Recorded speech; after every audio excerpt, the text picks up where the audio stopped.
Сайн байна уу хүмүүсээ? Бүгдэнд нь өглөөрөө өчигмэнд хүргэе. Би бичлэг хийж байна. Тэгээд yes. Үнийг хэлэхэд та бүхэн намайг үнэхээр тийм амар би ганцхан YouTube дээр юм хийдэг хүн байсан бол та бүхэн намайг сансан байж болох баг. Гэхдээ би Instagram дээр мөнхийн байсаар байсан болохоор мэндээ хүү яаж таргалсан, ямар байдалтай байгааг ер нь маш сайн мэдж байгаа. Тийм болохоор таргалтын талаар хэдүүл ярих явлаа. Үнэн дээр миний таргал нь уу, турн уу? Үнийг хэлгээд би нэг тийм амар царайны бядаар хүн намайг үздэг гэж би YouTube дээр бодохгүй байна. Тэгээд яа. Тийм болохоор зүгээр би таргалсан байна уу үнэн? Жин нэмсэн байна уу? Амар таргалсан уу үнэн? Тэгээд надад хувийн орон зай байхгүйсэн болохоор би бичлэгээ хийж чадаагүй юу үнэн? Энэ бүхэн үнэн. Тэг мэдхгүй би ингээд яагаад ингэж таргалалт ингэж уул нь ингэж би яг уу 100 кг гэдэг тоо бол пүү гэж сонсогдсон заяа. Гэхдээ 190 м-тэй 100 кг гингүүд окей. Яг миний биеийн процесс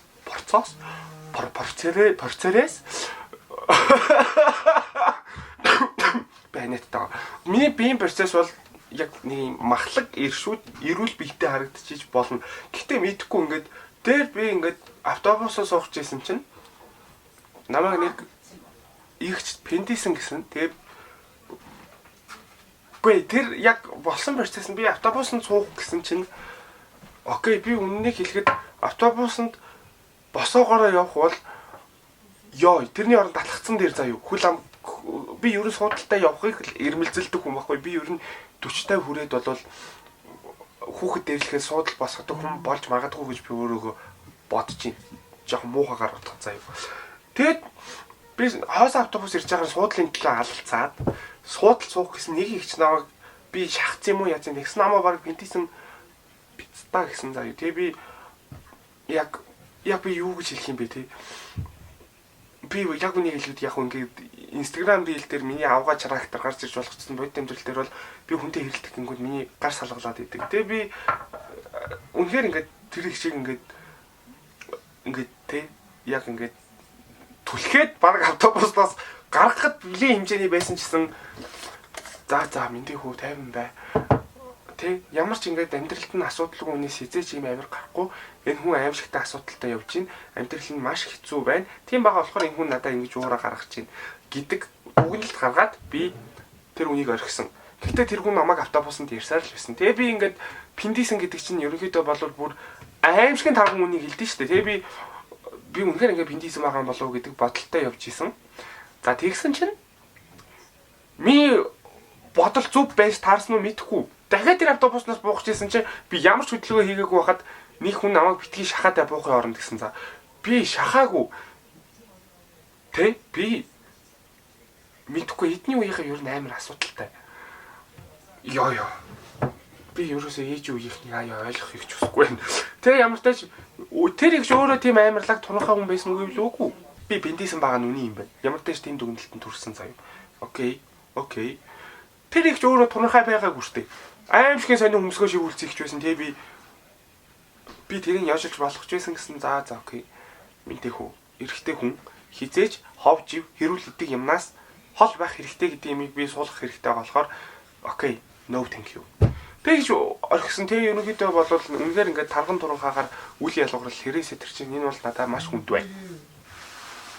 Тэгээд дээр нэг хүн трэц дээр баг ингээд нэг миний тухай пост байсан чинь мэндий хүн доор нэг гей юугээ бичсэн байсан чинь нэг хүн үгүй зүгээр илүүдэл чинь тийч. Юу гэсэн үг юм бэ? Бүр үнэхээр хүнээс өө харах дуртай. За окей. Тэгэхээр өнөөдөр би баг Монголоос ирээд нэг жил яваа болсон байна. Би энэ бичлэгийг хийнэ гэж бодож явсаар байгаа бас жил болсон байна. Тэгэхээр хэдүүлээ намайг яаж Японд явсан, яаж Японд чардайсан, Японд яг ямар байдаг вэ? Үнэн бодтер нь ярий. За тэгэхээр Япон яг явд болсон шалтгааныг болвол энэ чихэрний саваас эхлэх хэрэгтэй. Бид бүхэн энэ киног мэднэ. Yes, энэ бол үнэхээр ингээд гөлгийн кино. Энэ ингээд хүүхэд чихэр идээд түгдэг. Чихэр нь чулуу идээд. За энийг 20 онд манай ихч Японоос карга явуулж исэн. За тэгэд ерөнхийдөө Япон явах гол хүсэл эрмэлзэл тэр бүх юмыг манай ихч өдөөсөн гэх юм уу? Манай ихч анх Япон яваад тэгээд би ягаад чинь үнэхээр 10 онд 10, 11, 12 дугаар ангидаа би үнэхээр яг ямар ихтэй сургуульд сурахаа мэдэхгүй байсан заяа бүр. Гэтэ би ямар ч тач ингээд мэдэхгүй амар хэцүүтэлтэйсэн. Тэгээ би за арга ядуул үгийн тэгэл ажил хийгээл мөнгө олчихно л гэдэг бодолтой байсан заяа. Тэгээд 10 дугаар ангидаа би бол шувтаа Япон явна гэдэг бодолтой байгаад 12 дугаар ангидаа өглөө унаа штэ. Юу ч бэлдээгүй. Ээжтэй бэлдэх орондоо бүжиглээ явж ирсэн штэ. Open mic энтерд ороод. Тэгээд унчиж байгаа ми чи яах юм? Сургууль олдохгүй. Намайг хинт авах юм би тийм үстэй. Тэгээд ингээд үнэн байдалтайгаа эвлэрч чадахгүй. Гэрийнхэн давгийн гэрийнхэн намайг унсанд ч гайхаагүй. Тэгээд би KPR гэдэг имийг ингээд имээ ихчээсээ гуугаад тэгсэн чинь окей чи өөрөө зөв гэсний хийгээд. За тэгээд яг манай гэрийнхэн тэгж хэлж байгаа гэсэн үгийн ингээ мэрэгжил чухал чи ямар нэг юмд ороо гэд ингээл байгаа штэ хэлээд тэгэнгүүт би нэрэнгээс окей ингээд үнэхээр би мэрэгжилгүй бол хинч биш юм бол ямар ч хамаагүй сургуульд орчих гэж бодоод надаа үнэхээр тэр логишн таалагдаагүй тэр сургуулийн бүр 100 айлын тэнд үйдэг Royal гэдэг сургуульд би бүртгүүлсэн заяа. Тэгээд тэр ихч бол ингээд мэдхгүй би тийм тэнийг байсан юм уу эсвэл би 100% тэтгэлэг гэдэг имийг сонсоод ми бүр ингээд адреналин ялгарсан юм уу би ойлгохгүй. Тэгээд ихтэй уулзаад ямар мэрэгжил байгааг нь харчихсан. Тэр ихч надад ингэж хэлсэн байхгүй юу юм нээлттэй чөлөөт юм чи чамд яг эдийн засагч тохирно. Нөө минь дэх эдийн засаг шизээж тохирохгүй байсан байхгүй. Тэгээд би өөрийгөө амар лаг магаар мэдэрсэн. Тэгснэ ми думаад ингээд монгол хэл англи хэл хоёрын хөтөлбөр байгаа гэсэн би хэлгүй биш. Ихч англи хэлтэй хөтөлбөрт нь суучд юм лөө. Яа, тэгээд би ингээд сургуульд орсон гэдэг бөөм баяртай яваад. Тэгээд ингээд мэдээж тэр чинь 100% нэг өдрийн дотор шийдсэн юм мэрэгжил болчихж байгаа байхгүй юу. Тэгээ би миний хүсэж байгаа юм бүх юм биш шүү дээ тий. Тэгээд ерөнхийдөө ингээд баг хүний сонголтоор эдийн засаг шийдэг мэрэгжил сонгоод тэгээд гişэл авах 3 сарын хугацаанд би амар мөнгөлөг оюутан болмоор исэн болохоор би ажил хийх хэрэгтэй гэж бодоод миний хамгийн анхны ажилласан ажил GS25 байсан заяа. Тэгээ би одоо хүртэл GS25 руу орох амар дуртай биш. Би үгүй ингээд баг CU-г сонгон заяа. Үгийн CU надтай нэлээ удаа рейлэн дээр хамтарч ажилласан баярлалаа. GS би ажиллаа тэгээ уйлаад гарч ирсэн гэхгүй. Ер нь үнэ. Ягаад гэвэл миний гаралтнаас дандаа мөнгө дутаад исэн заяа.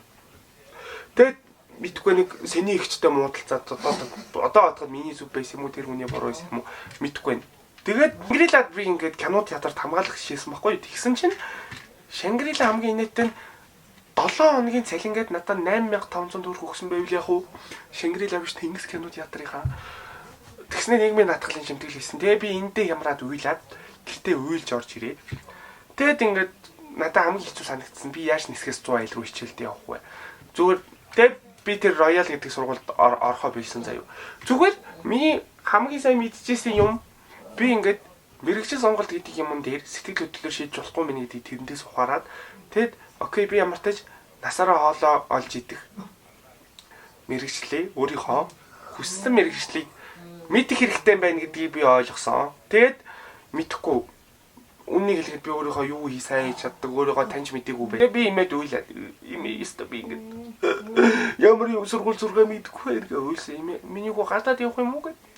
Тэгэд ингээд ерөнхийдөө би ихчийн явсан тэр зоочилж өгсөн Япон руу ур чадварын дадлагчгийн визээр явсан байдیں۔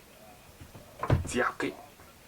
Тэгээд сургалтын төв би мэдээж ингээд явсан газараа бол муулмааргүй. Ингээд 3 сар ингээд худлаа мөний ингээд ёо би баг хэл сураагүй. Тэгээд би 0 хэлгүй явсан заяа. Тэгээд Японд би 12 сард яваад за тэгээд би бүр одоо бодоход бүр үнэхээр гүсрийн би скини джинснээсээ салаагүй очижсэн заяа. Тэгэд би тэнд очиод ямар тааж ингээд Японы онгоцны буудлын дээр буух мэдрэмж ингээд амар гоё хийсэн заяа. Ингээд борооны үнэртэй борооны үнэр маш гоё хийсэн заяа. Тэгээд сургалтын төвд очисон баахан вьетнамчууд байсан. Тэгээд хоол идсэн түүхий загас байсан. Тэгээд ямар заваа юм бэ те. Тэгээ хамгийн инээдтэй тэр сургалтын төв ингээ 2 3 давхар идэв байхгүй юу. За тэгэнгүүт би ингээд намайг яаж бодохороо тэр малын тийм 3 давхар орны хамгийн дээдлэлд гаргахыг дэмцсэн мэдэхгүй Би ерөнхийдөө аимшигын хүнд жинтэй очиж байгаа шүү дээ. Ерөнхийдөө 96 кг-тай. Тэгсэн намайг тэр орны хамгийн дээд талд ингээд унт тулчиж байгаа байхгүй юу. Тэгээд өглөөс ирсэн чинь ингээд төмөр нь ингээд ёртоогоо доош ороход айрхан болцсон заа юу. Тэгэд эхний өдөр бол үнэхээр гоё байсан. Би бүр ингээд итгэж чадахгүйсэн заа Японд ирсэн тий. Ямар нэг үлгэрийн газар орсон юм шиг. Тэгээд дэлгүүр орж морох бол үнэхээр гоё байгаа шүү дээ. Ингээд зарим юмэг авч идэл. Энэ бол ингээд ажил руу очихын өмнөх нэг сарын жаргал байсан гэж ойлгож болно заа юу. Сургалтын төвд ингээд хэл сурах ёстой гэх юм уу. За тэгээд Монголд за би болвол ингээд ерөнхийдөө бол 18 настайдаа ингээд арх гэдэг юм амсч үзээгүй очсон. Тэгээ би окей би баг хичээл Японд байхдаа арх уугаагүй. Тэгээд тэнд очиод Монгол хүмүүсийн авир гэдэг юм маш сайн танигдсан заа юу. Тэр юу гэсэн үг вэ гэхээр монголчууд тэнд нэг сар шувтаа арх уучдаг байхгүй юу. Тэгээд зодоонууд юм болоо. Хамгийн амар монголчууд хоорондоо зодтолтно. Тэгээд би тэр хүнийг үнэхээр явсанд амар баяртай байсан. Тэр юу вэ гэхээр би ингээд зүгээр ингээд Вьетнам охтууд тийм ярьж илүү да. Мэдхгүй Вьетнам охтууд чинь жон хэцүү штэ гэж. Тэгээд би ингээд Вьетнам охтуудтай юм ярьж байжсэн чинь оройн би унтах болоод би 3 давхрын орноосоо буугаад 1 давхрын орлоо орсон байсан чинь нэг ах ирсний зүгээр өшөглөөд авч ин орой унтчихсэн совс охтууд цаа. Тэгснэ хөөш бос. Тэгээ би бицтав яагаад байгаа би чи гэж хэлмээр байсан чинь ахаа яасан бэ гэсэн. Чи муу хаваа бацаа Вьетнам охтуудтай юм ярьж мэрээ. Тэгэхэд агсарч ирсэн аа яваад өгсөн заа. What? Тэгэд хамгийн амар нь тэр ах удалгүй тэгээд Вьетнамыг зодоод тэр хүн Вьетнам нэг жижигхэн жодгор хүнийг зодцсон заа юу. Тэгэд арх ууцсан байсан болохоор тэгэд тэр сургалтын төвийн цонх мохыг хаглаад нэг сарч боллоогүй Монгол буцаагцсан. Тэгээ ерөнхийдөө Монгол хүмүүний хараад амар хөөрчдөг заа юу. Тэгээд эсвэл Чингисийн Монгол гэдэг нэг юм өөлөг болсон яриа. Амар их худлаа ийг гэх юм уу. Тэгэд миний ингээд цуг явсан одоо симпай гэж ярих нь зөв буруу жоохон кринж юм. Гэхдээ манай сургалтын төв цуг явсан нэг 3 ах байлуу 6 ах ч байлуу. За тэр 6-гийн за 3 хүн байсан байж магадгүй заяа. 3 нь бол үнэхээр хүн биш. Амар дээрлэх үү. Нэг нь амар дээрлэх үү хогийн хүмүүс байсан заяа. Тэгснээ нэг ингээд ажил руу ороход ч үлээ биднээс мэдхгүй намайг ингээд заримгэнд явуулсан байхгүй намайг юм явангаа ингээд заримгэнд яваад ирээ гэсэн би ингээд тухайн үед хүнээс мөнгөө нэхэж чаддаггүй хүн байсан байхгүй би 150 yen-ийг заримг авчирч өгсөн баг намайг өрөөнд байхгүй байх гэж бодсон юм уу хаашийн авчирсан заримг нь хараа чи юу гэд хуцаад мэдхгүй тэр бол ингээд тэ үгүй хог тэгснээ өөртөө дуу муугач цээжлэг байж бүр өөртөө юм маяггүй тавраад яваад магаа тэгээд өөрөө юмаа цээжлэг үзээ амар нийттэй. Тэр юун дуу байсан бэ гэвэл биднээс компани руу очихдаа компани захирлын хүмүүсийн өмнө дуу дуулах хэрэгтэй байсан. Тэгээд би одоо тэр дууг сонсохоор гэринчлээд идэг заа юу. Байж би одоо сонсголоо. Яа окей би энэ дууг сонсохоор байнг гэринчилдэг. Тэгээд ингээд ерөнхийдөө сургалтын төвийн нэг сар бол боо аригтал. Тэгээд би ингээд компанид очиж байгаа заа юу. Тэгээд би ингээд Токиогоос манайх чинь бүр Ибараки гээд бүр одоо муухайгаар хэлэхэд аймаг country road талдаа Японы. Тэгээд би тухайн үед очиж байгаа газараа харчаад хүүрээ гэж утсан заа. Бүр нэг ч өндөр барилга байхгүй. Тэгээд ингээд шууд дараагийн өдөр ингээд ажилд гарч байгаа байхгүй юу? Shit би яг юугаар явснаач яриаггүй. Тэгээ миний очисон тухайн үед би яг юугаар ажиллах, юу хийхээч мэдэхгүй байсан байхгүй. Тэгээд очисон чинь хэв ашимлын үйлдвэр байсан. Хэв цутгадаг. Тэгээд эхний өдөр бол үгийн нэг хүнд ажил хийхгүй юм humаа заагаал амар өстөд жаргалын ажилд орсон юм шиг л алхаж байгаа байхгүй юу? Ягаад гэвэл шат ухсралтаар хүмүүс хөвчлээ явдаг байхгүй юу? Тэгээд би шат ухсралтаар явсан бол үгүй ухцсан байгаа. Ер нь бол амар хэцүү. Тэгээд орой сунж ажилдаг. Цаг нь амар хэцүү. Тэгээд цалин нь муу. Японы цалин маш муу. Үсрээл сард 3,500 гар дээр авдаг заа. Тэгээд арматур зангидаж мэмдахыг бол би үнэхээр анхандаа чадахгүй байгаа. Мэдээж ингээд эхний уулзалтаар манай тэр хариуцж ирсэн нь одоо захирал гэж дуудах нь зөв үү юу? Даргал юм да. Өө ёстой том биетэй хүүрээд ирчихэж тэг ингээд ажил янз их баг гэсэн уучлаарай. Би үнэхээр гоё сюрпризний тэр өндөөсөн баха. Тэгээд эхний өдөр бол ингээд жаргалтай наргагүй дуусаад хоёр дахь өдрөөс нь там эхэлж байгаамаа.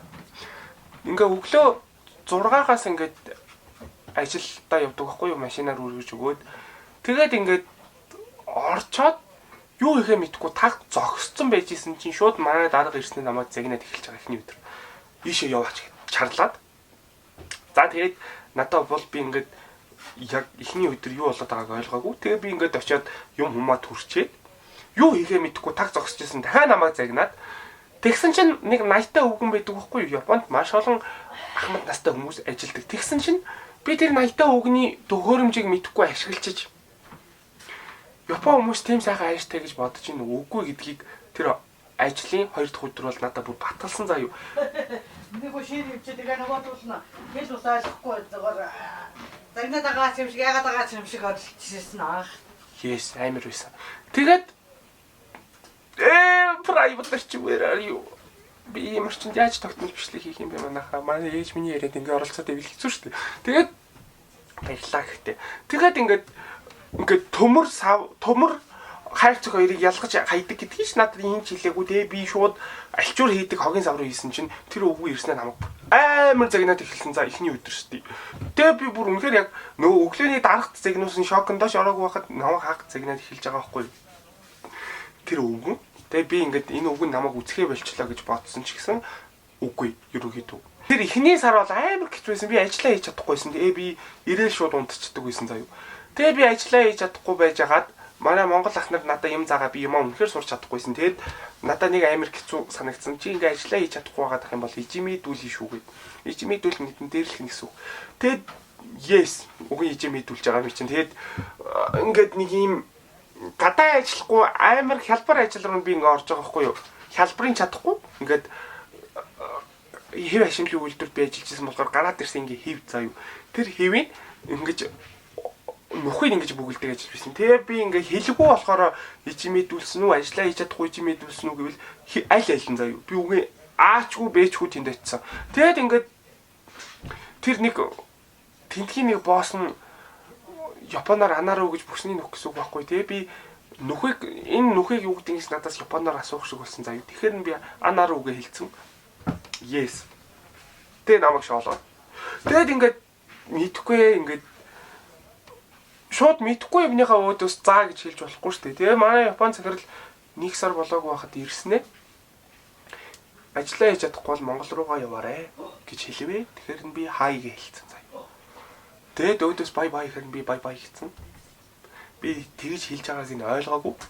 Тэгэд ингээд хэлгүүгээсээ болоод ажиллаа хийж чадахгүй. Ажиллаа хийж чадахгүй явж байгаад мэдхгүй би баг Монголд ирээ иртлээ. Ажиллаа хийж чадаагүй өмнө хэлий. Надад тэр нь маш их хасар хэмжээний дарга байсан. Гэтэ манай дарга амар хогийн ааштай хүн байсан. Гэтэ хүн байсан гэх юм уу? Яг ирээл би үнэндээ маш ариун цэвэр муу байсан. Миний нүүрэн дээр гатдаг, гарын дээр гатдаг, бүх юм дээр гатдаг. Тэгээ миний бүр гар инээ хүртэл идэлээд тэгэхээр манай Япон захирал миний гарыг шахаж цэвэрлж өгч ийсэн. Тэгэхээр яг үнийг хэлбэл муу хүн биш. Гэтэ хогийн ааштай. Амар эго хэн чашийн зүгээр ер нь хогийн ааштай одоо гайг болсон баха. Гэтэ би тэр хүнд нэг муухай хөсмэргүй заяа. Тэгээд нэг хэсэг намайг бүр аимшиг хийж мэдээд мэдгүй одоо бодоход тийм намайг миний хоолой нарийнхан тийм болохоор намайг леди бой гэж очилсан. Тэгээд гимба гэдгийг гүнгээ батар муу хүн байсан юм шиг. Тэгээд ингээд намайг леди бой гэж дуудаад. Тэгээд би тухайн үед үнэхээр хилтэй байсан бол би маа гэд хідүү хэлчих болох байсан гэсэн мэдхгүй. Би өөрөө тийм байдалд орсон байж болно. Тэгээд удахгүй намайг чан гэж дууддаг болоод чан гэж эмэгтэй хүн дээр Япон хүмүүс эмэгтэй хүнийг дуудахтаа чан гэдэг. Тэгээ намайг мэндэ сан биш менди чан гэж дуудаж эхэлсэн байдیں۔ Тэгээд ерөнхийдөө энэ бол тэг үгүй ижимээ байгаа шүү дээ. Тэгээд нэг өдөр ингээд нэг жилийн болонгууд ингээд шалгалт өгдөг байхгүй юу. Тэгсэн чинь намайг ирснээр хөл рүү өшөглөөд авсан заяа. Нуруулуу бас өшгөллөө. Yes. Ямар ч тач өшгөлсөн. Тэгээд ингээд ганцхан надаа ингэж хэлсэн үг юу үгүй. Үгүй бусад бүх Монгол хүмүүстэй тэгж харьцаж байсан. За тэгээ ажиллаа хийж чадахгүй байна гэдэг чинь ерөнхийдөө манай захирал намайг ажиллаа хийж чадахгүй байгааг манай Монгол симпайнарт хэлнэ гэсэн үг. Ялангуяа хөөрхийн надаас олж их зовсоо ив. Тэр хүн маань ингээд загнуулж байгаа заяа тий. Би яг яах ёстой юм бэ тийм ээ. За тэгээд ингээд энэ бүх аимшигын ижимэдэлд яаж дууссан бэ гэвэл Японы зүүн үнэхээр амар халуун байсан заяа би бүр би яг ухаан алдаж унаагүй. Би худлаа ухаан алдаа унтсан. Хаана? Японд тухтай ажил дээр. Тийм үү? Тэгээд ухаан алдаж унаад нөгөө захирал чи ёстой бөмбөртний байгаа үстэй тий. Тэгээд тэр өдрөөс хойшоо манай захирал би захирлын хүүхэд болсон байдий. Нэг хэсэг намайг захирлын хүүхэд гэж дууддаг байсан билий би ч үү. Тэгээд надаа бүр усны гутал мутал авч өгөөл, надаа идэж уух юм авч өгөөл. Тэг би ажиллаа гайгүй хийж исэн болов мэдхгүй. Ямар ч тач ажиллаа нэг сурангаа алдаал. Тэгээд зүгээр захирлын хамгийн тэр даргын хамгийн их миний ингээд тэр хүний нервийг бардаг байсан юм нь би төхөөрөмжөө байнга миний утас салчдаг. Би маш хайхан хүн байсан болохоор би байнга төхөөрөмжөө муухай юу төхөөрөмжөө салгачдаг байсан заа юу. Юу гэмдэ уцын тастаа хийдэг байсан гэх юм уу. Тэгээд яа тэр бүр амар хөгийн мэтрэмж. Дандаа миний хөвтөр чинь тий би дарах тэлэнгүүд дарах мэдээж ингээд хэцүү шттэ тий. Тэгээд ингээд дарга бид хоёр нэг хэдэн сар сайхан байж байгаа буцаад намаагаа иж мэдчих эхэлж байгаа.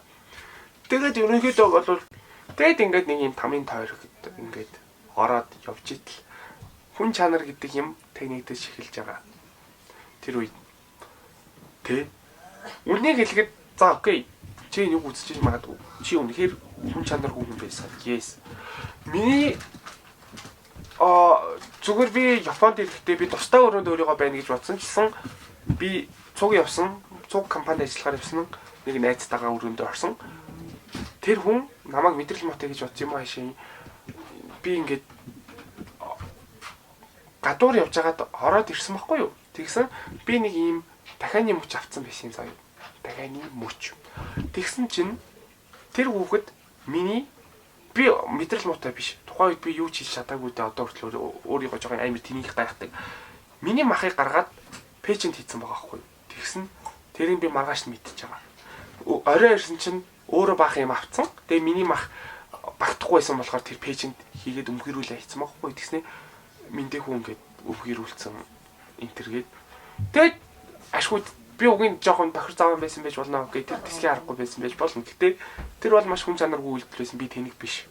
Тэгээд дараа нь манай нэг найз надтай өрөөгөө солиод тэрнээс хойш миний амьдрал арай гайгүй болсон гэх юм уу? Тэр найзтайгаа нэг муудалцдаг байсан. Тэгээд мэдхгүй би тэр хүүхэд болгоно хэр ингээд ёо мэдхгүй ер нь амар хэцүү байж та. Японд ингээд юмны үнэн амар үнэтэй гэх юм уу? Тэгээ би мөнгө хадгалаад өстой амар бараг байрны мөнгө залгачих юм.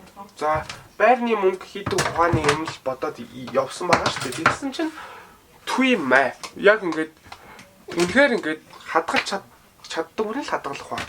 Начиг үрлэгэн хүн бол үгүй. За юу бүр аим шиг юм үнэтэй. Тэгэл би нэг тэг ер нь Монгол хүнтэй газар ер нь Японд ингээд no thank you ингээд битгий оч.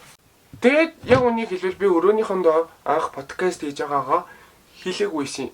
Би явгангууд нь эсвэл баарт гад явгангууд нь нууцаар бичлэг хийдэг байсан байхгүй юу? Би баар марлуун явдаггүй байсан. Гэртээ үлдчихдэг байсан. Тэгээд би өвлийн амралт болдог байхгүй юу? Японд ерөөсөө 3 удаа амардаг үлээ. Зуны амралт, тэгээд уртын амралт, өвлийн амралт гэж болдог ч үлээ. Тэгээ би өвлийн амралтаар яа тэр амир хэцүү. Яваад ирсэн чинь намайг бичлэг хийдгийг манай өрөөнийхэн бүгд мэдсэн байсан. Тэгээ манай дарга хүртэл хэлсэн байсан. Тэгээ дарга намайг ингээд алдартай болох гэж байгаа энэ төр гээд yes. Тэгээд би дараа нь рил хийж эхлэв. Тэгээд yes. Тэгээд ингээд мэдхгүй тухайн үед ингээд зүгээр надаа ингээд Японоос ингээд гэрээгээ туцлаа тий би 3 жилийн гэрээдээ явсан ч гэсэн яг ингээд жил 5 сар ажиллаад үтсэн. Яг амар ижимэд үснэ үү? Нэг амар биш л дээ. Гэтэ ер нь сонсоход жоохон бэрх сонсогдчихж магадгүй. Тэгээд ингээд ажиллаа хийж чадахгүй үгүй ингээд хэлгүй бол хинч хаанч дээрлэх юм байна гэдгийг утгаараа ойлгосон. Тэгээд би өөрөө хичээл зүтгэлж гаргаагүй. Тэгээд би ингээд гэрийнхандаа ингээд Монголд ирья гэдгийг хэлсэн. Манай гэрийнхэн бол дургуутсан заяа ихэндээ. Ягаад гэвэл наа чин Монголд байгаагаас л дээр гээд уурлаад би гэрийнхэнтэйгээ муудалцсан. Гэтээ манай эмээ миний талд байсан. Эмээ бүхэл талд миний талд байдагт би үнэхээр баярлалдаг. Тэгээ би ингээ үйлээд хэлж байгаа байхгүй юм ээ. Манай гэрээс доошоо яваад нэг coin үйдیں۔ Coin эдэн цэцэрлэг түрээлээ. Тэнд би очиж ингээд үгүйсэн байхгүй юу. Тэгээд тухайн үед надад бүр амар хэцүү юм уу, emotional гэх юм уу, сэтгэл хөдлөлүүд илэрээд тэгээ би имэд ингээд амар айцтай, anxietyтэй амар хэцүү байгаагаа хэлсэн. Тэгээ манай имээ ингээд надтай ярилцаад тэгээд би ирнэ гэдг хэлсэн. Имээ маань намайг иргэсэн. Амлын. За. Гомэх юм яаж бичиж чадгалах юм.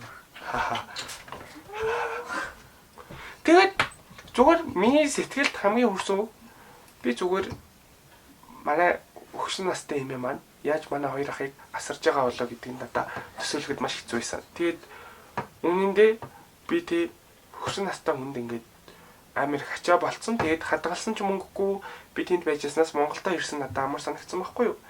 Тэгээд би тэр өдөр бол эмээ бид хоёр уцсны наад цаанаас үйлээд тэгээд эмээ би хизээж ингээд хоёр ахыг чинь ингээд хоёр хүүхдээ харахаас бол би хизээж ингээд залхтгүй би хоёр хүүхдээ харах дуртай байдаг гэж хэлсэн үг энэ дотор ингээд хадгалаатай байдаг тэр үг амар гоё үг байсан заяа. Тэгэд гэртээ ирсэн байд юм да. Тэгээ эрхийн хооронд бол тэгээ хамаатны ихч мэгчтэй алалцаад бөө юм болсон юм байдیں۔ Тэгээ жилийн дараа эвлэрсэн.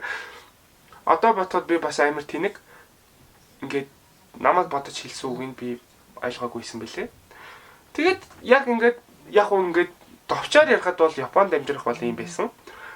Үнэхээр мөнгө хадгалъя гэвэл үнэхээр no thank you. Зүгээр Японд явснараа би явсан газараа үнэхээр муулмааргүй байна. Жоохон тамийн байсан үнэн гэхдээ би тэрнээс юм сурсан байгаа байхгүй мөнгө хадгалаа үчсэн.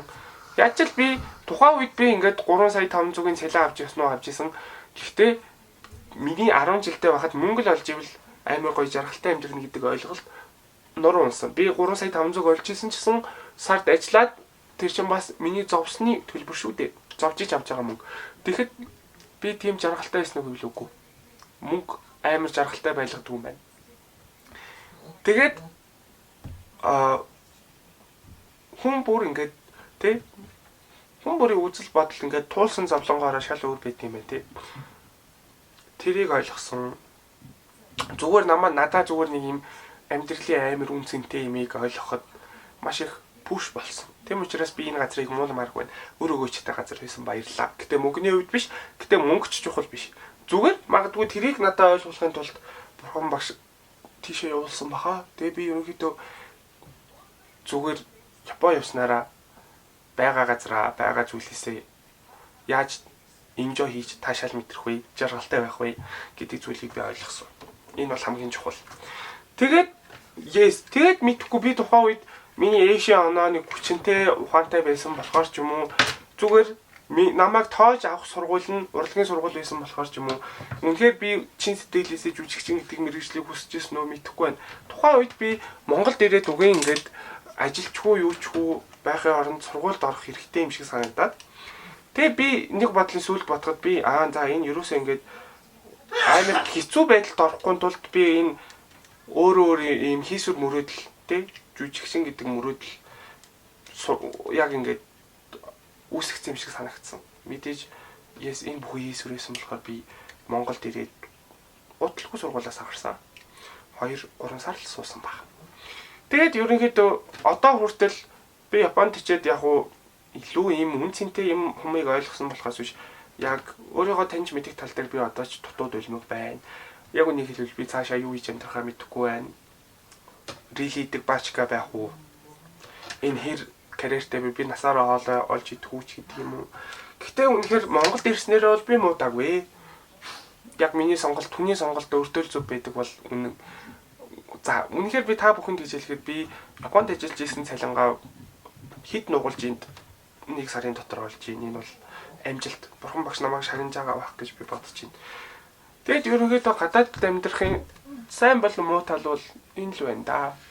Үнэхээр мөнгө амар аргаар олдгүй маа. Мөнгө аз жаргалтай байлгадгүй маа.